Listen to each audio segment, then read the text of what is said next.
अभी मैं आपको एक्सप्लेन करने वाली हूँ हल्क पार्ट 1। तो मूवी की स्टार्टिंग होती है एक साइंटिस्ट को दिखाते हुए। वो कुछ क्रीपी एनिमल्स और रेप्टाइल्स के डीएनए को मिलाकर एक खास चीज बना रहा था। इस काम के लिए उसे गवर्नमेंट भी फंड्स दे रही थी, लेकिन जब उससे ये चीज ना बनी तो गवर्नमेंट ने अपने फंड्स रोक लिए। तो साइंटिस्ट ने अकेले में इस पर काम करना शुरू कर दिया और फाइनली उसने वो मेडिसिन, वो वेनम बना लिया जिस पर ना तो किसी बीमारी का असर होता था और ना ही किसी और जहर का। और वो मेडिसिन उसने खुद पर टेस्ट की।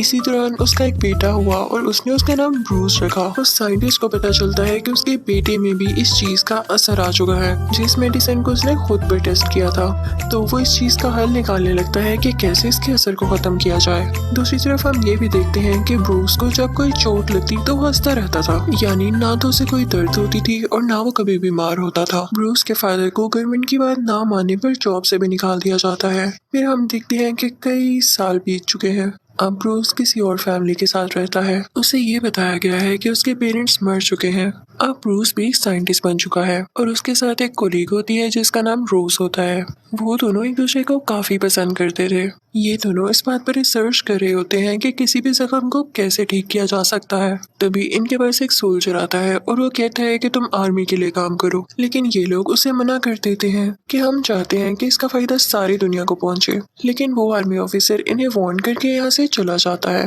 वहाँ ऑफिस में रोज को एक अजीब सा आदमी नजर आता है जो कि ब्रूस के ऑफिस में जाके उसका एक बाल उठा के अपने साथ ले जाता है। ये दरअसल ब्रूस के फादर थे जो कि अभी भी जिंदा थे और इन्होंने ब्रूस का बाल इसलिए उठाया था ताकि वो उसका डीएनए देख सकें। ऑफिस में रोज और ब्रूस जिन रेस पर काम कर रहे होते हैं उन रेस की मशीन खराब हो जाती है। ब्रूस उसको संभालने की कोशिश कर रहा होता है लेकिन वो रेस उसी पर पड़ जाती है। अगले सीन में हम देखते हैं कि ब्रूस को अब होश आ चुका है क्योंकि जब रेस पड़ते ही वो बेहोश हो गया था तो उसे हॉस्पिटल ले जाया गया था। उसके पास रोज भी बैठी होती है जो उससे कहती है कि ये रेस तो काफी डेंजरस थी, तुम्हारी जान कैसे बच गई। वो काफी हैरान होती है लेकिन ब्रूस रोज से कहता है कि रोज छोड़ो इस बात को, मैं बहुत ही एनर्जेटिक फील कर रहा हूँ, मुझे कहीं दर्द नहीं हो रहा। वो दोनों ही इस बात से हैरान तो थे लेकिन साथ साथ खुश भी। रात को ब्रूस के पास उसके बूढ़े फादर आते हैं। वो ब्रूस को बताते हैं कि मैं तुम्हारा बाप हूँ, लेकिन ब्रूस कहता है कि नहीं, वो तो मर चुके हैं। तो वो साइंटिस्ट यानी ब्रूस के फादर कहते हैं कि नहीं, आर्मी ने तुम लोगों से झूठ बोला और तुम्हारी कोलीग रोज उसी आर्मी जनरल की बेटी है जिसने मेरी रिसर्च को भी रुकवाया और तुम जिस पर रिसर्च कर रहे हो वो चीज तुम्हारे अंदर है, तुम्हें और कहीं इसको ढूंढने की जरूरत नहीं है और ना ही तुम्हें किसी की मदद चाहिए। ब्रूस अपने फादर से कहता है कि मैं आपकी बात पर यकीन कैसे कर लूं, आप इतने सालों बाद आ गए हैं जबकि मैं रोज से कई अरसे से प्यार करता हूँ। अब रात हो जाती है और ब्रूस अपनी लैब में आता है। उसे उस साइंटिस्ट यानी अपने रियल फादर की सब बातें याद आ रही होती हैं। उसे गुस्सा आने लगता है और उसकी बॉडी में कुछ चेंजेस होने लगते हैं। उसका जिस्म बड़ा और ग्रीन होने लगता है। देखते ही देखते वो बहुत बड़ा ग्रीन कलर का हल्क बन जाता है। ये सब कुछ उसके फादर भी चुप कर देख रहे होते हैं। तो वो उसके पास आते हैं और ब्रूस को यानी हल्क को अपना बचपन याद आने लगता है। लेकिन ब्रूस वहाँ की सारी चीजें तोड़ के वहाँ से चला जाता है। अगले दिन हल्क से रोज मिलने आती है और वो कहती है कि लैब में बहुत अजीब चीजें हुई, क्या तुम कल लैब में आए थे। लेकिन ब्रूस को कुछ भी याद नहीं होता। वो अब हल्क भी नहीं बना हुआ था। वो कहता है कि नहीं, मैं तो कल लैब में नहीं आया, लेकिन कल मुझे बहुत अजीब ख्वाब आया और एक आदमी भी आया जो कि खुद को मेरे फादर कह रहा था। तभी वहाँ पर आर्मी जनरल यानी रोज के फादर आते हैं और अपनी बेटी को बाहर गाड़ी में बिठा देते हैं कि तुम फिलहाल बाहर ही रहो, मुझे ब्रूस से कुछ जरूरी बातें करनी है। इनफैक्ट ये आर्मी जनरल ये भी जानता था कि ये उसी साइंटिस्ट का बेटा है और ये अपने बाप का छोड़ा हुआ काम भी पूरा कर रहा है। वो अंदर आते हैं ब्रूस के पास और उससे कुछ बातें करने लगते हैं। उधर रोज ब्रूस के फादर के पास जाती है और कहती है कि ब्रूस में ऐसा क्या है जो मेरे फादर उसके पीछे पड़े हुए हैं, उससे बातचीत करना चाहते हैं हर बार। तो ब्रूस के फादर कहते हैं कि क्या तुम मेरे बेटे को अपने फादर यानी आर्मी जनरल के पास छोड़ आई, तुम नहीं जानती ब्रूस के बारे में, वो सच में यूनिक है, अगर आर्मी को ये पता चला तो वो उसे पकड़ लेगी और दुनिया भी यूनिक चीजों को एक्सेप्ट नहीं करती। दूसरी तरफ आर्मी जनरल ब्रूस से बातचीत कर रहे होते हैं कि मुझे बताओ कि तुम्हारे फादर कहाँ हैं। तो ब्रूस कहता है मुझे बस यही पता है कि वो मर चुके हैं और मुझे उनके बारे में कुछ नहीं पता। तो आर्मी जनरल कहता है कि मैं वही हूँ जिसने तुम्हारे फादर को जेल में भेजा और तुम जानते हो कि मैं हर बात का पता लगा कर रहूंगा। और अगर तुमने भी मुझे सही इन्फॉर्मेशन ना दी तो मैं तुम्हें भी जेल भिजवा दूंगा। तो ब्रूस कहता है मुझे कुछ नहीं याद। तो वो आर्मी जनरल कहता है तो फिर तो तुम इस काबिल भी नहीं हो कि तुम एक लैब खोलो या कोई रिसर्च करो, तुम्हारा दिमाग तो छोटे बच्चों जैसा है। और ये बात भी याद रखना, मेरी बेटी रोज से दूर रहना। उसके बाद वो आर्मी जनरल चला जाता है और ब्रूस को एक कॉल रिसीव होती है जो कि उसके डैड की ही होती है। वो अपने डैड से कहता है कि आपने मेरे साथ क्या जुल्म कर दिया, मुझ में क्यों ये बीमारी इंजेक्ट की। तो उसके डैड कहते हैं कि ये बीमारी नहीं, ये पावर है, इसे यूज करो। तो ब्रूस कहता है कि नहीं, मैं इसे खत्म कर दूंगा। तो ब्रूस के फादर कहते हैं कि वैसे भी रोज अब तुम्हारे साथ नहीं होगी क्योंकि मैंने तुम्हारे डीएनए से कुछ क्रिएचर्स बनाए थे और वो मैंने उसकी तरफ भेज दिए हैं। ब्रूस फौरन से कॉल काटता है और रोज के घर की तरफ निकल पड़ता है, लेकिन तभी रास्ते में एक आर्मी ऑफिसर आ जाता है। ब्रूस को काफी गुस्सा आता है और अब वो दोबारा से हल्क में बदल जाता है, काफी जायंट। अब फाइनली वो रोज के घर पहुंच चुका था। वो दोनों एक दूसरे को देखने लगते हैं। ब्रूस रोज को गाड़ी में बिठा देता है और तभी वहां पर वही क्रिएचर कुत्ते आते हैं जिन्हें ब्रूस के फादर ने ब्रूस के डीएनए से ही बनाया था। लेकिन ब्रूस उनसे फाइट करके उनको भी मार देता है। इसके बाद ब्रूस रोज को सब कुछ बताता है कि मेरे डैड असल में चाहते क्या है, और मेरी बॉडी में कोई हिडन मेडिसिन थी जो कि रेस लगने की वजह से सामने आ गई और मैं अब हल्क में बन जाता हूँ जब भी मुझे गुस्सा आता है। तो रोज उसे तसल्ली देती है कि हौसला रखो, मैं तुम्हारे साथ हूँ। अब अगले दिन रोज अपने फादर को कॉल करती है। वो उनकी हेल्प मांगना चाहती थी ब्रूस के लिए, लेकिन वो थोड़ी जानती थी कि वो तो ब्रूस के खुले दुश्मन है। अब जैसे ही उसके फादर को पता चलता है कि ब्रूस के साथ है तो वो अपनी आर्मी वहां पर भेजते हैं। वो लोग ब्रूस को बेहोश कर देते हैं। अब आर्मी वाले उसे अपने साथ ले आते हैं आर्मी जनरल यानी रोज के फादर के पास। रोज ब्रूस से कहती है कि मैं तुम्हें जल्द ठीक कर लूंगी, लेकिन उसे क्या पता था कि उसके फादर बहुत जालिम थे। वो ब्रूस को जमीन से 1000 फीट नीचे ले आए थे और वो उसे हमेशा के लिए बेहोश रखने का प्लान कर रहे थे। जब रूस को ये पता चलता है तो वो अपने फादर से कहती है कि आप रूस से इतनी नफरत क्यों करते हैं। तो उसके फादर कहते हैं कि नफरत नहीं, वो खतरा है, खतरा। वो अपने डैड की तरह एक पागल साइंटिस्ट है। तो रूस कहती है कि मैं उसे जानती हूँ, आप मुझे उससे एक बार मिलने दें। तो उसका फादर उसे इजाजत दे देता है और वो सारा दिन ब्रूस के साथ स्पेंड करती है। लेकिन उसके बाद उसका फादर उससे कहते हैं कि आइंदा के बाद तुम ब्रूस से नहीं मिल सकोगी क्योंकि उसे कुछ लोग हमेशा के लिए अपने साथ ले जाएंगे। दूसरी तरफ जब ब्रूस के फादर को खबर मिलती है कि ब्रूस को उन लोगों ने पकड़ लिया है तो वो सोचता है कि मैं अपने बेटे की रिसर्च इस तरह से खत्म होने नहीं दे सकता। वो उस जगह जाता है जहाँ पर वो रेस होती है और वो रेस वो खुद पर डालता है ताकि वो भी अपने बेटे जैसा यूनिक बन सके और उसका काम पूरा कर सके, उसे बचा भी सके। लेकिन उसमें एक और रिएक्शन हो गया था। वो जिस भी चीज को हाथ लगाता वो उस जैसा बन जाता और ये भी एक अच्छी एबिलिटी थी। फिर वहां से ब्रूस के फादर रोज के पास जाते हैं और कहते हैं कि मुझे मेरे बेटे से मिलना है। तो रोज कहती है कि अब बहुत देर हो चुकी है, उससे वो लोग लेकर जाने ही वाले हैं। तो ब्रूस के फादर कहते हैं कि तुम्हारे फादर है वो जो ये सब कर रहे हैं, तुम इन्हें रोक सकती हो। तो रोज कहती है कि नहीं, मैं उन्हें नहीं रोक सकती और आप मुझसे ऐसा क्यों कह रहे हैं जबकि सारी गलती आपकी है। तो ब्रूस के फादर कहते हैं कि मेरी गलती, ये तो उसमें डीएनए के जरिए आया है और मैं चाहता था कि ऐसा ना हो। मैंने क्या क्या नहीं किया इसको खत्म करने के लिए, और अभी तो मैं आप लोगों की भलाई चाह रहा हूँ ना। गलती तो तुम्हारे फादर की है जिसने मेरे प्रोजेक्ट को बंद कर दिया, वरना आज तक मैं उसकी रेमेडी, उसका क्योर ढूंढ चुका होता। वो रोज को बताता है कि हाँ, मुझसे जो गलती हुई मैं उसको मानता हूँ। मुझे जब पता चला कि मेरा बेटा ब्रूस बड़ा होकर दुनिया के लिए खतरा होगा तो मैं इसे मारने के लिए आगे बढ़ा था, लेकिन तब मेरी वाइफ बीच में आ गई और वो चाकू उससे लग गया जिसकी वजह से वो मर गई। दूसरी तरफ हम देखते हैं कि ब्रूस पर जुल्म हो रहा होता है। वो लोग उसको इलेक्ट्रिकल शॉक्स दे रहे होते हैं ताकि उसको गुस्सा आए और वो हल्क बन जाए, क्योंकि वो लोग ये चाहते थे कि जब वो हल्क बने तो वो उसकी स्किन उतार लें और उसके डीएनए से और भी कई ज्यादा हल्क्स बनाए जिससे वो अपना फायदा उठा सकें। लेकिन ब्रूस खुद को गुस्सा नहीं दिलाता। वो कहता है कुछ भी हो जाए मैं हल्क नहीं बनूंगा ताकि ये लोग मेरा यूज न कर सकें। लेकिन उसे इतना टॉर्चर किया जाता है कि वो बेचारा बेहोश हो जाता है और फिर उसे एक पानी के टैंक में रख दिया जाता है। वहां पर उसे कुछ विजन्स आने लगते हैं कि जब वो काफी छोटा था तो उसके फादर उसे किस तरह से मॉन्स्टर समझकर मारने लगे थे और इसी वजह से उसकी मदर की भी डेथ हो गई। ये सब याद करके उसे गुस्सा आने लगता है जिसकी वजह से वो फाइनली यहाँ पर हल्क बन जाता है और वो उस ग्लास को तोड़ के बाहर आ जाता है। वो सारी आर्मियों से बेहोश करने की कोशिश करती है। वो ब्रूस यानी हल्क पर फायरिंग भी करते हैं लेकिन उसे कुछ भी नहीं होता क्योंकि अब वो बहुत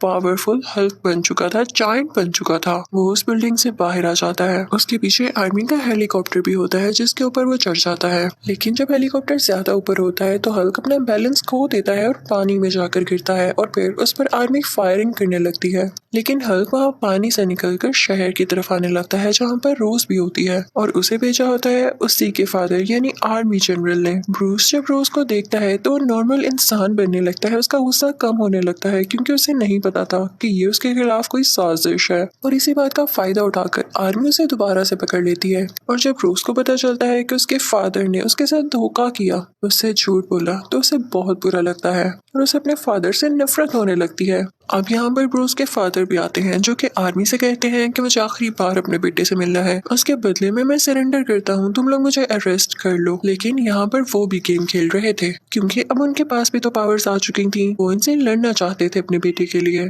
अब ब्रूस के फादर ब्रूस से मिलते हैं और उसे कुछ बातें कहने लगते हैं ताकि उसे गुस्सा आए और वो हल्क बन जाए, लेकिन ब्रूस बेचारा काफी वीक हो चुका था, उसे गुस्सा भी नहीं आ रहा था।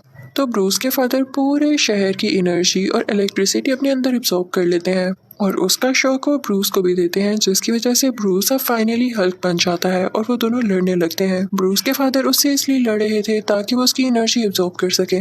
तो हल्क अपने फादर से कहता है कि ले लें, आप सारी ले लें एनर्जी मेरी, और इसी के साथ वो उन्हें अपनी एनर्जी देने लगता है, लेकिन वो इतनी ज्यादा होती है कि ब्रूस के फादर उसको कंट्रोल ही नहीं कर पाते और कहते हैं कि नहीं, रहने दो, तुम ही हो जो इसको कंट्रोल कर सकते हो। और अब हम देखते हैं कि आर्मी उन पर बॉम्ब फेंक देती है जिसकी वजह से उन दोनों की डेथ हो जाती है। अब 1 साल गुजर जाता है और रोज को उसके फादर की कॉल आती है कि अगर तुम्हें ब्रूस कहीं भी नजर आए हल्क की फॉर्म में तो तुम मुझे जरूर बताना। बेशक सारे लोग कहते हैं कि वो मर चुका है, लेकिन मुझे अभी भी लगता है कि वो जिंदा है। तो रोज कहती है कि नहीं, मैं आपको कभी भी नहीं बताऊंगी और मैं खुद भी यही चाहती हूँ कि मैं उसे कभी याद न करूँ, वरना वो याद बन के दोबारा मेरे पास आ जाएगा। लेकिन इस पार्ट 1 के एंड में हम ये देखते हैं कि ब्रूस अभी भी जिंदा है और जंगल में कुछ लोगों का इलाज कर रहा होता है और उसने अपने गुस्से पर काबू पाना भी काफी हद तक सीख लिया था, इसीलिए तो कोई उसे पहचान नहीं पाया था कि हल्क जिंदा है या मर गया। और इसी के साथ इस मूवी यानी हल्क का पार्ट 1 खत्म हो जाता है। अब मैं आपको एक्सप्लेन करूंगी इसी मूवी का पार्ट 2 यानी हल्क पार्ट 2। अब पार्ट 2 शुरू होते ही हम देखते हैं कि ब्रूस किसी और मुल्क में चला गया है और वहाँ की लैब में है, क्योंकि उसे रोज ने कॉल करके कहा होता है कि मैं तुम्हारा इलाज कर सकती हूँ, तुम इस लैब में आ जाओ। अब इस लैब में इस पर एक्सपेरिमेंट किया जाता है ताकि ये ठीक हो सके, हमेशा के लिए ब्रूस ही रह सके, लेकिन वो एक्सपेरिमेंट फेल हो जाता है और ब्रूस हल्क बन जाता है। उसे बहुत गुस्सा आता है कि ये कैसा मजाक है, वो सबको मार कर इंजर्ड करके वहाँ से आ जाता है और अब किसी और मुल्क में चला जाता है। और अपनी इस गुस्से वाली आदत पर काबू पाने के लिए वो योगा क्लासेस ज्वाइन कर लेता है और साथ ही साथ वो ये भी ट्राई कर रहा होता है कि वो खुद को ठीक कर सके और हमेशा के लिए ब्रूस ही रह सके, हल्क कभी भी ना बने। अब ब्रूस जिस कंपनी में काम किया करता था वो बोटल्स बनाती थी। एक दिन काम करते हुए उसका हाथ कट जाता है और उसका खून एक बोतल पर आकर गिरता है। जब उस बोतल में सोडा फिल किया जाता है और उसे कोई आदमी पीता है तो उसे वो बीमारी हो जाती है जिसका इलाज अभी तक नहीं आया था। वो रिपोर्ट जब आर्मी जनरल के पास जाती है यानी रोज के फादर के पास, तो वो समझ जाते हैं कि ये जर्म्स या ये बीमारी तो ब्रूस से ही लग सकती है और वो जरूर कहीं ना कहीं जिंदा है, उसका पता लगाया जाए। और उसे पता चल जाता है कि ये बोतल्स किस मुल्क में बनती हैं। वो अपनी सारी आर्मी को वहां पर भेजता है ब्रूस को पकड़ने के लिए और यहाँ पर वो लोग उसको देख लेते हैं। ब्रूस को जब इस बात का पता चलता है तो वो कहता है कि मैं इनका मुकाबला कैसे करूंगा, और ना चाहते हुए भी उसे यहाँ पर एक बार फिर से हल्क बनना पड़ता है और उसके बाद वो उनका मुकाबला करके वहाँ से भाग जाता है ताकि उसे कोई पकड़ न सके इस बार। अब जिस आर्मी लीडर को रोज के फादर ने वहाँ पर भेजा था वो आर्मी जनरल को आके कहता है कि देखिए, मुझसे तो वो पकड़ा नहीं गया, पता नहीं उसमें कैसी पावर थी, वो तो एक बिल्कुल जॉइंट की तरह था। तो आर्मी जनरल कहता है कि परेशान ना हो, मैं तुम्हें उसे लड़ने के तरीके जरूर बताऊंगा। अब दूसरी तरफ हम देखते हैं कि ब्रूस उसी मुल्क जा चुका है जहाँ पर लैब में उसे रोज ने बुलाया था। वो एक यूनिवर्सिटी में एडमिशन ले चुका था जहाँ पर वो रोज को भी देखता है। वो उसको किसी और लड़के के साथ चलता हुआ देखता है तो उसे लगता है कि शायद ये मुझे भूल चुकी है और अब इस लड़के के साथ है। वो काफी हार्ट ब्रोकन होकर वहाँ से चला जाता है और फिर जाता है पिज्जा शॉप पर, जहाँ का ओनर उसे बताता है कि हाँ, वो रोज का दोस्त ही है जो कि बहुत अच्छा है, तुम छोड़ो, तुम्हें मैं एक जॉब देता हूँ जो कि पिज्जा डिलीवर करने की है, उसके बदले में तुम इसके ऊपर रह सकते हो। ब्रूस इंटरनेट पर किसी को भी अपनी आइडेंटिफिकेशन बताए बातें किया करता था, यानी कोई नहीं जानता था कि ये हल्क है या ब्रूस, बस रैंडम बातें। अब एक दिन ब्रूस को उसी यूनिवर्सिटी से पिज्जा का ऑर्डर आता है जहाँ पर वो पहले पढ़ा करता था। वो देखता है कि कंप्यूटर लैब में कोई भी नहीं है, तो वो वहाँ जाकर अपना अकाउंट लॉगिन करने लगता है, लेकिन वो देखता है कि उसके नाम से रिलेटेड कोई भी इंफॉर्मेशन नहीं है वहाँ पर, और ना ही रोज के नाम से रिलेटेड। वो उसी आदमी को मैसेज करता है जिससे वो इंटरनेट पर बातें किया करता था। वो उसे सब कुछ बताता है। ब्रूस जब वहाँ से वापस आता है तो देखता है कि उस पिज्जा शॉप में रोज बैठी हुई है अपने उसी दोस्त के साथ। रोज उसे देख लेती है, लेकिन ब्रूस वहाँ से भाग जाता है। वो उसके पीछे पीछे जाती है, उसे वो कहीं पर भी नहीं नजर आता। तो वो वापस आती है और उस पिज्जा ऑनर से पूछती है कि क्या वो यहीं पर रहता है, मुझसे झूठ मत बोलिएगा। तो वो पिज्जा ऑनर कहता है कि हाँ, वो यहीं पर रहता है। अब ब्रूस शहर छोड़कर जा रहा होता है, लेकिन रोज उसके पीछे आ जाती है और उसे कहती है कि रुको मत जाओ। वो उसे अपने साथ घर ले आती है। वो दोनों बातें करते हैं और रोज उसे कहती है कि जो डेटा तुम्हें चाहिए वो मेरे पास है, तुम्हें मुझसे छुपने की कोई जरूरत नहीं है। मैं कभी भी तुम्हें अरेस्ट नहीं करवाऊंगी, लेकिन एक बार मेरी बात पर गौर जरूर करना। ये जो डेटा है अगर हम अपने फादर को दे दें, यानी आर्मी जनरल को, तो वो हमारी मदद कर सकते हैं। तो ब्रूस कहता है नहीं नहीं, ये तुम्हारी गलत फहमी है, ये तुम्हारी ही सोच है कि वो कभी मेरी मदद करेंगे। वो तो मुझे मार कर या जैसे भी करके मेरी स्किन से और हल्क बनाना चाहते हैं। उसके बाद सीन चेंज होता है और हम ब्रूस के फादर यानी आर्मी जनरल को देखते हैं, जो कि उस आर्मी लीडर से अपना वादा पूरा करने वाले थे। जो उन्होंने उससे कहा था कि तुम फिक्र न करो, मैं तुम्हें भी इतना पावरफुल बना दूंगा कि तुम हल्क का मुकाबला कर सको और उसे पकड़ सको। वो उसे कुछ इंजेक्शंस लगाते हैं उसके फेस में, उसकी नेक में, उसकी स्पाइनल कॉर्ड में यानी बैकबोन में, जिससे वो बहुत ज्यादा एक्टिव हो जाता है, काफी पावरफुल हो जाता है। अब ब्रूस रोज से कहता है कि मुझे सिर्फ ये डेटा चाहिए था, मैं यहाँ पर ज्यादा नहीं रुक सकता, आर्मी मुझे पकड़ने आने ही वाली होगी। अब बस उसका यही कहने की देर थी कि आर्मी वहाँ पर आ जाती है। पता नहीं उन्हें किसने खबर दी थी कि ये यहाँ पर है। वो भागने लगता है और आर्मी भी उसका पीछा कर रही होती है। तभी एक ब्रिज पर उसको कैद कर लिया जाता है और तभी वहाँ से वो ब्रिज तोड़कर बाहर निकलता है। वो दोबारा से हल्क बन चुका था। उस पर उन सोल्जर्स की गोलियों का कोई असर नहीं हो रहा होता जैसे पहले नहीं हुआ था। तो आर्मी लीडर अपने सब सोल्जर्स को कहता है कि इसको टैंक के आगे रख के शूट करो, और उसके साथ ऐसा ही किया जाता है। लेकिन हल्क में बहुत हिम्मत होती है, बहुत पावर होती है, वो इनको भी बर्दाश्त कर लेता है और खुद को टूटने नहीं देता, जख्मी नहीं होने देता। फिर अचानक से वो उठता है और इन दोनों टैंक्स को तबाह कर देता है। हल्क आर्मी के एक इंसान को भी मार देता है। तो आर्मी जनरल कहता है कि अभी इसके पास कोई मत जाना, ये गुस्से में है और सबको मार सकता है। तो वो अपनी बेटी रोज को उसके पास भेजता है कि जाओ इसका गुस्सा ठंडा करो ताकि ये दोबारा से ब्रूस बन जाए। अभी वो उसके पास जाती ही है, तभी आर्मी का एक और हेलीकॉप्टर आता है और वो हल्क पे फायरिंग करने लगता है। हल्क अपने हाथ रोज के गिर लपेट के उसे प्रोटेक्ट कर लेता है ताकि कोई गोली उसे न लगे, और उस हेलीकॉप्टर को डिस्ट्रॉय कर देता है। वहाँ पर उसने उस आर्मी लीडर की भी हड्डियों का चूरा बना दिया था जिसने उस पर अटैक करने की कोशिश की थी। और फिर वो वहाँ से रोज को लेकर पहाड़ों में आ जाता है जहाँ पर उसे आर्मी ढूंढ ही ना सके। बैक सीन में हम देखते हैं कि वही आर्मी लीडर हॉस्पिटल में होता है और डॉक्टर्स कहते हैं कि इसकी हड्डियां तो अब इस काबिल ही नहीं रही कि जुड़ सकें और ये हमेशा कोमा में ही रहेगा। लेकिन तभी सरप्राइजिंगली वो उठ बैठता है। उसकी हड्डियां जुड़ चुकी थी, वो बिल्कुल ठीक हो चुका था, और ये उसी इंजेक्शन की वजह से था जो कि आर्मी जनरल ने उसको लगाया। ये देखते हुए आर्मी जनरल उसके अंदर वो और इंजेक्शंस लगा देता है। दूसरी तरफ ब्रूस रोज से कहता है कि मैं चाहता हूँ हल्क मेरे अंदर से हमेशा के लिए निकल जाए, क्योंकि न रहेगा बांस न बजेगी बांसुरी। जब हल्क ही नहीं होगा तो ये पकड़ेंगे किसको। ब्रूस रोज से कहता है कि मेरे पास एक आइडिया है। हम उस आदमी से मिलने जाते हैं जिस पर मैं इंटरनेट पर रैंडम बातें करता हूँ। उसकी भी एक लैब है। वो मुझे जानता तो नहीं है, लेकिन जब उसे पता चलेगा कि मैं कौन हूँ तो वो जरूर मेरी मदद करेगा। और अब वो दोनों उसकी लैब की तरफ चलते हैं और फाइनली वो उस आदमी से मिल लेता है।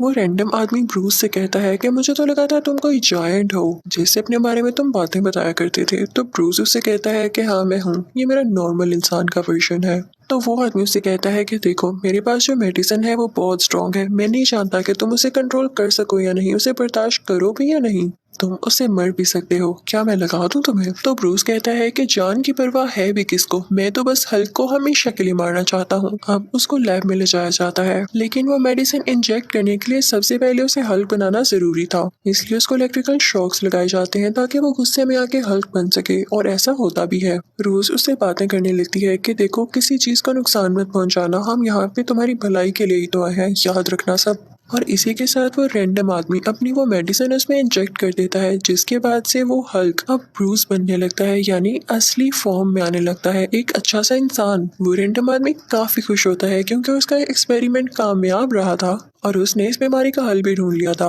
अब वो आदमी उनको बताता है कि किसी भी बीमारी का इलाज करना अब पॉसिबल हो चुका है। इनफैक्ट मुझे ब्रूस ने यानी हल्क ने अपना ब्लड भेजा था और उसी ब्लड ड्रॉप से मैंने कई ज्यादा ब्लड बना लिया। मैंने उसे कई जानवरों पर टेस्ट किया लेकिन इसके रिजल्ट सामने नहीं आए। अब जैसा कि मैंने इसे हल्क पर टेस्ट किया और ये वापस ब्रूस बन गया, इसकी बीमारी ठीक हो गई, तो हम ब्रूस के बाकी ब्लड से भी लोगों की बीमारियां ठीक कर सकते हैं। लेकिन रोज और ब्रूस कहते हैं कि ये खतरनाक है, आर्मी भी इसी के पीछे है और अगर उनको पता चल गया कि तुम्हारे पास है तो वो तुम्हें भी ले जाएगी यहाँ से, और साथ ही साथ इसी खून से कई ज्यादा हल्क्स बनाएंगे जो कि दुनिया तबाह कर देंगे यार।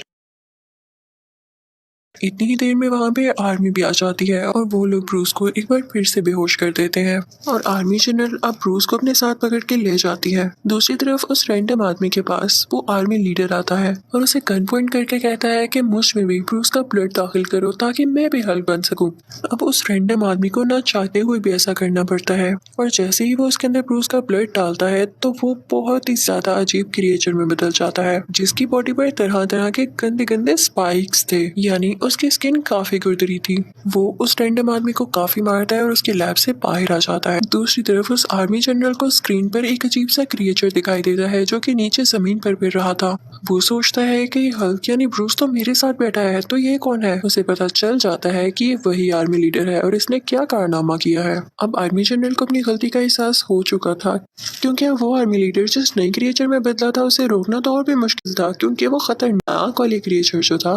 तो ब्रूस कहता है कि देखा, आपने मेरी बात नहीं मानी, आपने मुझे पकड़ने के चक्कर में आपके अपने ही बंदों ने आपको धोखा दे दिया।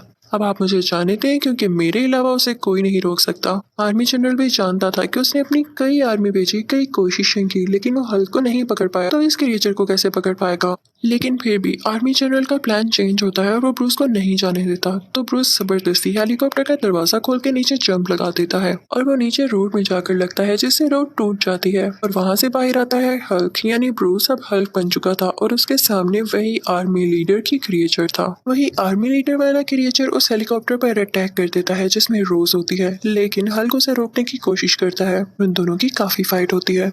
इतनी देर में हल्क देखता है कि रोज का हेलीकॉप्टर क्रैश होने लगा है और उसमें आग लग गई है। हल्क जाके फौरन से वो आग बुझाता है। फिर हल्क दोबारा से उस आर्मी लीडर वाले क्रिएचर के पास जाता है और काफी बड़ी बड़ी चेन से उसका गला दबाने लगता है और फिर उसकी चेस्ट पर अपना पाँव रख देता है और वो अजीब क्रिएचर वहीं पर बेहोश हो जाता है। तभी वहां पर आर्मी आती है जो कि हल्क पर फायरिंग करने लगती है, लेकिन रोज के फादर यानी आर्मी जनरल उनको रोक देते हैं। रोज उसके पास आती है और उससे कहती है कि मैं जानती थी कि तुम कभी किसी को नुकसान नहीं पहुंचाओगे और तुमने हमेशा से इस दुनिया को बचाना ही चाहा, मुझे मेरी गलतियों के लिए माफ कर दो। और साथ ही वो रोने लगती है तो हल्क उसे चुप करवाता है, यानी अब उसे इतना कंट्रोल था खुद पर कि वो हल्क बनने के बाद भी अपनी फीलिंग्स पर कंट्रोल रख सकता था और उसे अच्छे बुरे का पता था। तभी कुछ बुरी आर्मी उसे पकड़ने के लिए दोबारा वहां पर आती है, उसका पीछा करने लगती है और हल्क भी जंप करता हुआ भाग जाता है वहां से। अब इस वाकये को एक महीना गुजर जाता है। वो वहां भी योगा और कुछ एक्सरसाइजेस कर रहा था ताकि वो कभी दोबारा हल्क न बन सके, और फिर अचानक हम देखते हैं कि उसकी आंखें ग्रीन हो जाती हैं, उसके मुंह पर एक स्माइल आती है, यानी उसने खुद को कंट्रोल कर लिया था। अब वो हल्क नहीं बन सकता था। अगर वो हल्क वाली पावर्स यूज करना भी चाहे तो बस उसकी आंखें ग्रीन होती थीं और बूम उसमें वो पावर्स आ जाती थीं। तो ये थी उसकी सक्सेस। और इसी के साथ ही इस मूवी का पार्ट 2 भी खत्म हो जाता है। Thank you for watching.